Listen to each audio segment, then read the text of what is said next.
e um feliz 2025 a todos nossos alunos e professores. E estamos começando mais uma lição, mais um módulo da nossa Escola Bíblica Dominical. E nessa feita desta lição, temos como título Em Defesa da Fé Cristã. Nesse trimestre estaremos aprendendo uma lição na área da apologia, aonde estaremos estudando principais doutrinas da fé cristã. Por isso que diz assim: combatendo as antigas heresias que se apresentam como uma nova aparência. E na nossa lição número 1, que é a lição que estaremos estudando hoje, ela tem o título Quando as heresias ameaçam a unidade da igreja. Isso me faz me lembrar dos meus primeiros livros de patrística, quando eu estava lendo, aprendendo, estudando, quando eu vi a pessoa de Ário lá em Alexandria, onde ele começou a minar a igreja com uma falsa doutrina, batendo na pessoa de Jesus. E as heresias foram surgindo séculos adentro, muitas vezes minando a unidade. Hoje, em pleno 2025, nós estamos aqui estudando, aprendendo para manter a unidade e o estandarte da fé cristã. Nosso texto áureo se encontra em Judas, verso 3, que diz assim: Amados, procurando eu escrever-vos com toda diligência acerca da comum salvação, tive por necessidade escrever-vos e exortar-vos a batalhar pela fé que uma vez foi dada aos santos. Nós temos que entender que nessa terra existem cosmovisões. E essas cosmovisões diferem pessoas de um lado para outro. Existem várias interpretações teológicas. Teólogos evangélicos, teólogos católicos, neo-ortodoxos, ortodoxos, liberais, ateus, agnósticos, gnósticos. Esse é a realidade que nós vemos. Existem pensamentos relativistas, aonde todos os caminhos levam para Deus, então todas as religiões vão desembocar a Deus. Existem, como nós cremos, a palavra é absoluta, ela é inerrante e o único caminho que pode levar a Deus é o nome de Jesus Cristo. Então, será uma lição recheada com a defesa da nossa fé. E a nossa verdade prática, ela diz assim: heresias são crenças e práticas contrárias ao pensamento bíblico, que distorce os pontos principais da doutrina bíblica. Não é segredo de ninguém que muitos não são amantes da escola bíblica dominical. Outros nem sequer têm o hábito da leitura bíblica diária.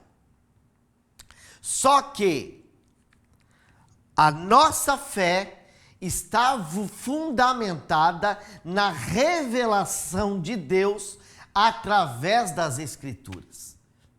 E o herege, ele cria crenças, práticas de pensamentos que distorcem esses principais pontos da doutrina das Escrituras. Então vamos para a nossa introdução. Heresias são crenças e práticas contrárias ao pensamento bíblico. pois elas distorcem os pontos principais da doutrina cristã, confrontam o cristianismo histórico e criam um problema para a igreja e para as próprias famílias. As heresias da atualidade são as mesmas da antiguidade, mas com uma roupagem nova. Um exemplo: quem são os sucessores do arianismo? Podemos dizer que é a Sociedade Torre de Vigia. E assim vai. Então, essas falsas doutrinas, elas foram rejeitadas pelos apóstolos e os primeiros cristãos. Pois nada novo debaixo do sol. Eclesiastes capítulo 1, verso 9. O presente trimestre tem por objetivo mostrar o referencial doutrinário da fé cristã, levando a reconhecer de longe as heresias. Esta primeira lição é um estudo sobre o problema das heresias nas igrejas e a nossa responsabilidade é na defesa da fé. Então estaremos tratando nesse trimestre das principais doutrinas, e eu quero citar algumas. A autoridade das Escrituras, a doutrina da Trindade, a encarnação de Jesus, o pecado original, entre outros temas que estaremos estudando neste trimestre. Então vamos avançar e estaremos vendo o nosso primeiro tópico, que tem como título As Ameaças dos Lobos Vorazes. E a síntese diz assim: os lobos vorazes surgem de dentro do povo de Deus. Por isso a apologética é necessária. E eu vou mais além. Como cristão, eu creio na iminente volta de Jesus. E é doutrina, ensinamento bíblico, que por aumentar esta apostasia, apóstatas saem do nosso meio, né? Então, vai aumentar esse surgimento desses lobos vorazes. E o primeiro subtópico desse tópico é o cuidado pastoral. A lição diz que os anciões, que eram chamados os bispos, os presbíteros, eles começaram a serem constituídos pelo Espírito Santo com um objetivo: apacentar as ovelhas do aprisco do Senhor. E a principal função do pastor é proteger, guiar e alimentar o povo de Deus. Devemos entender que um verdadeiro pastor, ele não cumpre apenas metas determinadas pela nossa maior autoridade terrena, mas ele, diante de Deus, na chamada que ele tem com o rebanho, porque o papel do presbítero, desse bispo, esse ancião, é cuidar dessas ovelhas. E esse cuidado atinge 3 funções principais, 3 suportes que esse pastor vai dar para essas vidas. Primeira, suporte emocional. As pessoas têm sentimentos, elas têm emoções, e é o pastor que cuida disto. Segundo, é o suporte espiritual. firmando ela nos pés de Cristo. É você que vai engrossar as raízes desta ovelha. Esta ovelha, muitas vezes fraca, temperante, que por qualquer coisa cai. É você, com o seu culto de doutrina, com o seu aconselhamento, com a sua visita, você vai engrossar essas raízes na terra, para que nada venha arrancá-la dos pés de Jesus. E o terceiro suporte, sim, é o suporte prático do dia a dia. Então, a exortação apostólica a esses líderes da igreja visava proteger irmãos e irmãs das heresias. Você é o escudo que Deus tem para proteger estas ovelhas que não venham cair na lábia do inimigo. O segundo subtópico fala depois da minha partida. Nesse texto, o apóstolo Paulo já previa o avanço dos hereges no seio da igreja, porque o nosso inimigo da nossa alma, ele sabe como plantar a heresia no meio da igreja, no seio da igreja. Lembram-se que o próprio apóstolo João, em sua avançada idade, ele faz uma defesa para as igrejas. Ele escreve 3 epístolas, mas principalmente a primeira. Ele faz uma defesa contra uma heresia chamada a heresia gnósticas. A heresia gnóstica ensinava no seio da igreja que Jesus não veio em carne, porque esta carne, ela é pecaminosa, e tudo que toca nessa terra de pecado não tem como ser puro. Então, quando os apóstolos diziam que viam Jesus, eles estavam vendo apenas uma imagem. E o apóstolo João, para combater essa heresia, ele escreve assim: todo aquele que confessa que Jesus veio em carne já venceu o maligno. Ele estava desfazendo o ensinamento da gnose. Esse, então, é o nosso papel como pastores do Senhor: proteger o rebanho contra esses lobos vorazes que vêm com uma outra mensagem. E Paulo sabia que era mister, eles depois da sua partida entrariam com força no seio da igreja, e os pastores deveriam estar preparados para o combate. O nosso terceiro subtópico fala sobre a origem dos falsos mestres. 2 pontos surpreendentes, fala aqui a lição, nessa parte do discurso, nos chama a atenção, primeiro, sobre como eles surgem dentro da igreja. E o segundo, como eles se levantam e falam coisas perversas para atraírem discípulos para si. Cuidado! Cuidado com a sua internet, ela é uma bênção de Deus. Mas cuidado com lobos vorazes que querem a glória para si. Teve um camarada que ele falou que é o maior profeta do Brasil.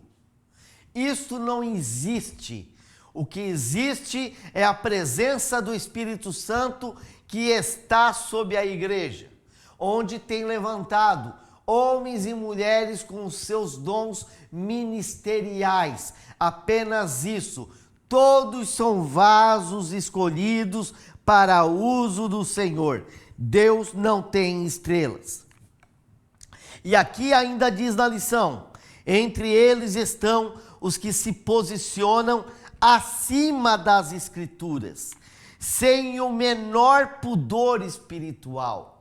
Existem seitas que tem a sua profetisa particular, existem seitas que têm a sua outra Bíblia particular, mas são heresias e a Bíblia chama como doutrinas de demônios, ou até pessoas que se colocam acima da Escritura.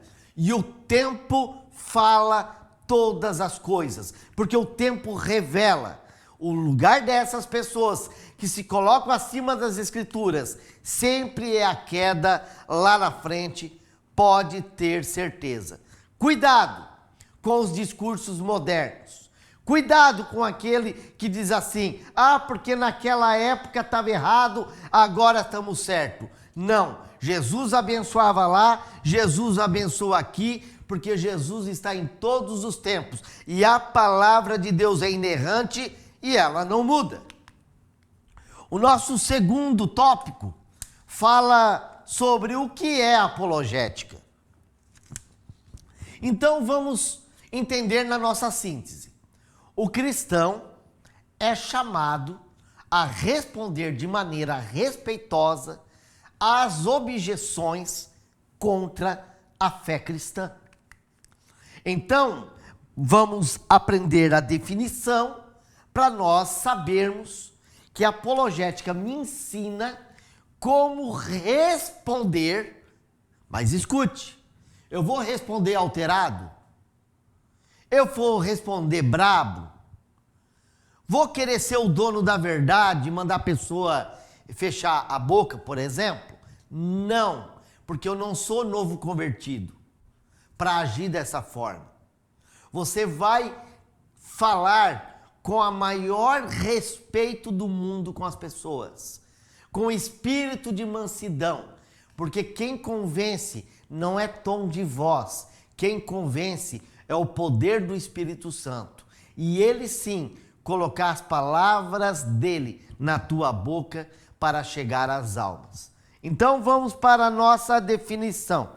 A apologética é a defesa lógica, racional da fé e de suas práticas doutrinárias.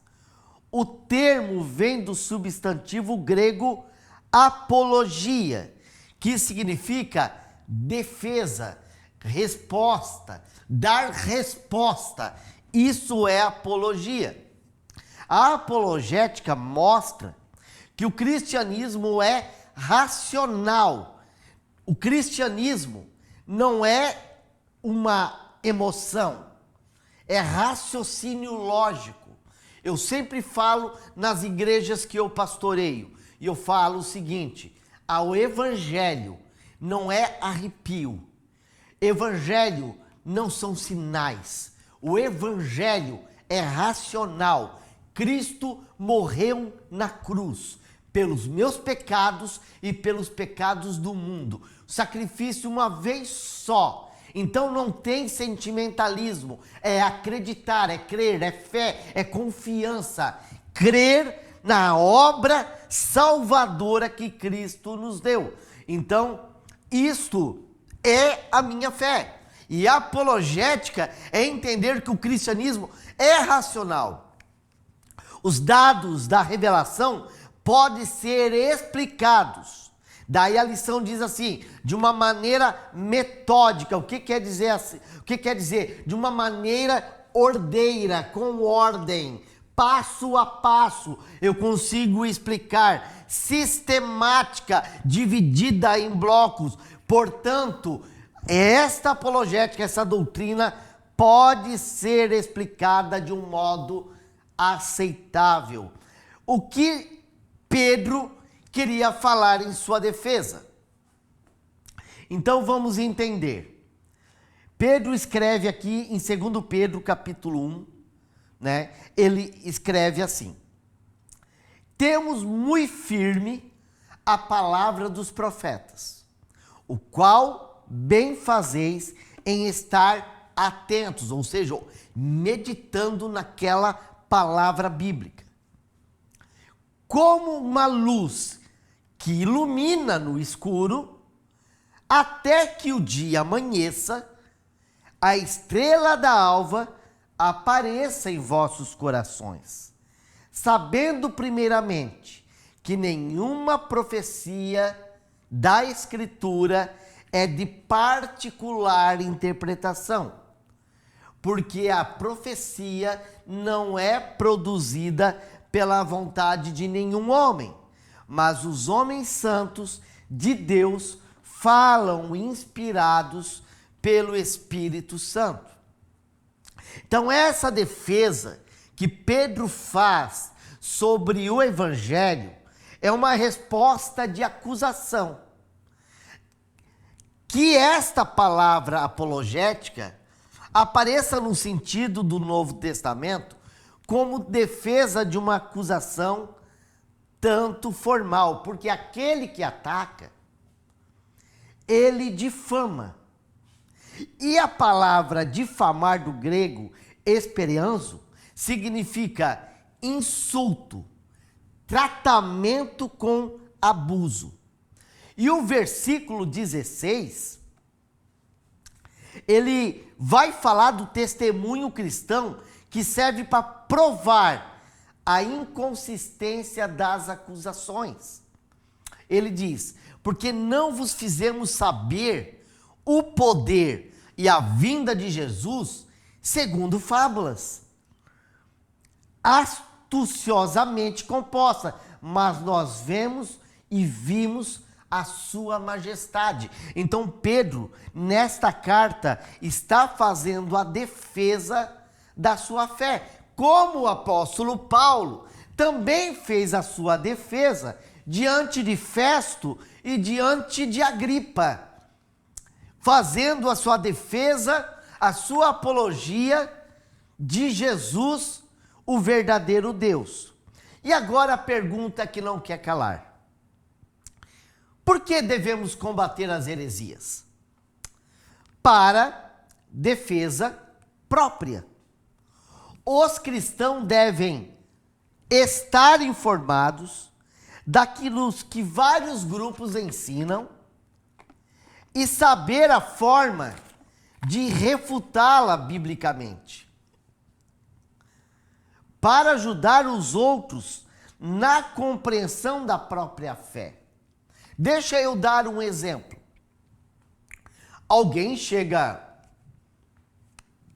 para um aluno seu e fala assim: não, e tal igreja, a Santa Ceia é bíblica, porque lá o pão é asmo, lá nós lavamos o pé, é da maneira que Jesus faz. E eu olho, interessante. Mas me diz uma coisa. Quando Jesus fez isso, qual era o ensinamento? A doutrina da humildade ou a doutrina de lavar pé? O que Jesus estava querendo fundamentar ali? Resposta: a humildade. Tanto que quando Paulo fala em Santa Ceia lá em Coríntios, ele não fala em lava-pé. Quando Jesus usa o pão asmo,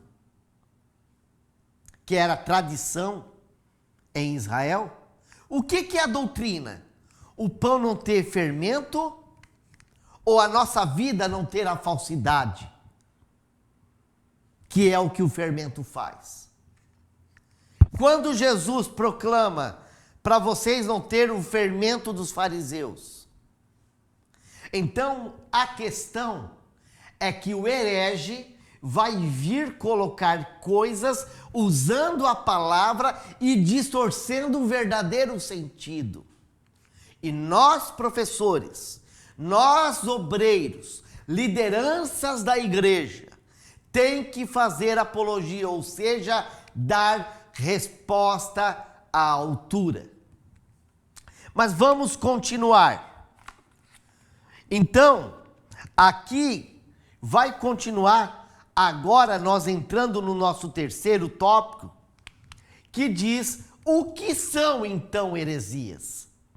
A síntese: o apóstolo Paulo adverte acerca das divisões no seio da igreja e condena as inovações doutrinárias que causam dissensões. E vamos ser francos, o que mais se vê em vídeos aí afora são inovações, como diz o texto sagrado, muitos se fariam doutores, muitos se fariam mestres, homens desobedientes a pai e mãe, né, amantes dos seus deleites, dos seus pecados, e nessa situação criam novas doutrinas para defender a sua carnalidade escondida no seu ego.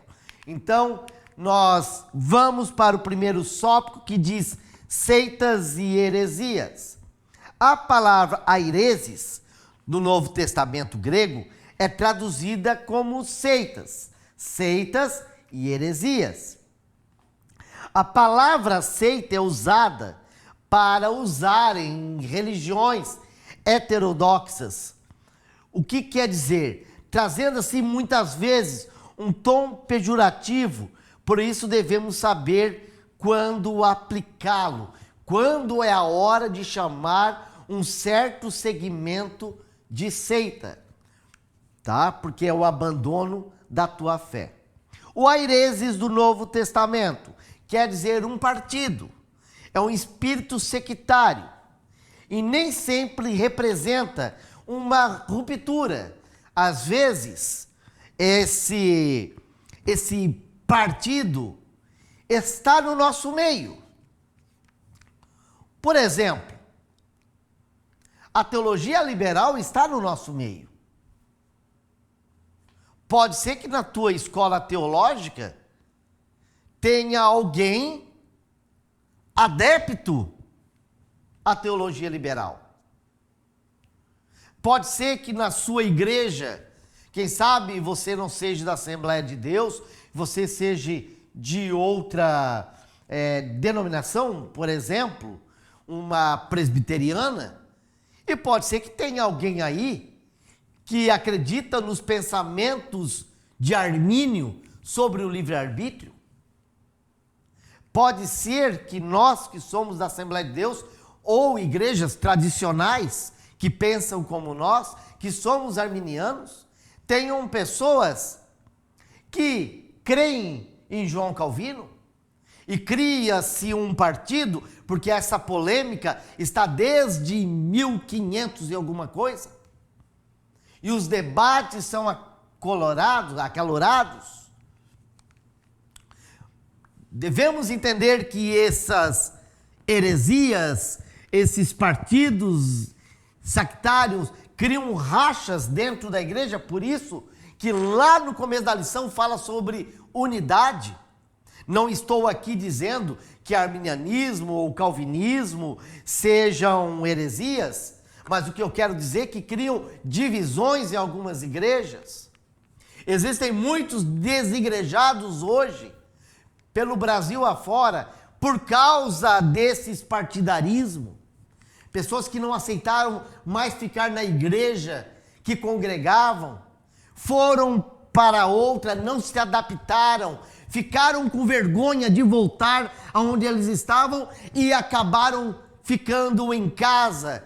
Hoje frios, calculistas, críticos, mas ora vem Senhor Jesus, que Deus possa alimentar essas almas e colocarem novamente no aprisco do Senhor.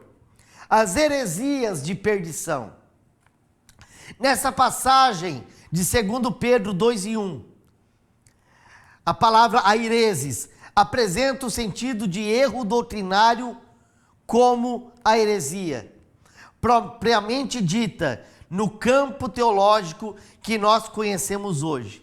As heresias distorcem os pontos principais da doutrina cristã, no que diz respeito a Deus. E temos uns exemplos aqui na lição: Trindade, o Senhor Jesus, o Espírito Santo, o ser humano, natureza, pecado, salvação, a origem, o destino, os anjos, a igreja, o Espírito das Sagradas Escrituras e o mais grave, a divindade e a que interferem na salvação. Temos um grande pregador que pregava em grandes congressos do Brasil, e ele, esses tempos, viralizou um vídeo que ele dizia e batia contra a divindade de Cristo. Outros estão por aí nos lares batendo contra a divindade de Cristo humana, não acreditando que Jesus na terra era Deus. Então as heresias estão aí. E nós, professores da Escola Bíblica Dominical, nós estamos aí para defender a fé genuína e a ortodoxia da fé cristã. Vamos para a nossa conclusão? Os apóstolos responderam aos opositores da fé cristã e lançaram a base da nossa teologia. Todos os escritos do Novo Testamento mostram essa luta acirrada contra as falsas doutrinas. E pois tarefa da igreja atual batalhar pela fé que uma vez foi dada aos santos. Finalizamos com a seguinte pergunta para a reflexão: estamos a fazer pela verdade o que esses agentes da heresia fazem pela mentira? Estamos sendo eficientes como eles são? Lembre-se, olhando pelos dados do IBGE, muitas seitas têm crescido e crescido muito, trabalhado por uma mentira. E eu convido você, trabalhe pela verdade. Muito obrigado a todos que estiveram nesta pré-aula, aula número 1, que 2025 seja uma bênção para a sua vida e mais do que isso, a nossa diretoria de nossa igreja esteja com você a cada vez mais na nossa aula, em nome de Jesus. Opa! Meu Deus, olha aqui, ó. Opa! Presente pra ti. Obrigado. Você merece. Atrasado aqui nessa daqui, ó. Que... Atrasado. Ai, já o ano novo. E esse presente não é só meu, é nosso. Nós da IBD e vocês que estão a cada dia nas nossas pré-aulas. Mas É não isso? não tá atrasado, né? Porque nós estamos gravando adiantado, né? Exato. Estamos gravando a aula 1 adiantado aí. Que Deus abençoe, tu merece muito. É só um carinho que o nosso pastor presidente, né, tá fazendo por ti aí, pelo teu esforço. E o nosso também coordenador, pastor Carlos, da IBD, está agradecendo aí pelo teu esforço, pelo teu trabalho abençoado. E eu também, né? Como faço parte dessa equipe abençoada. Amém. Deus abençoe grandemente a sua vida. Obrigado. Viu? Amém? Obrigado aos nossos pastores, nossa diretoria. Feliz Natal e um feliz Ano Novo. E feliz ano novo. Amém.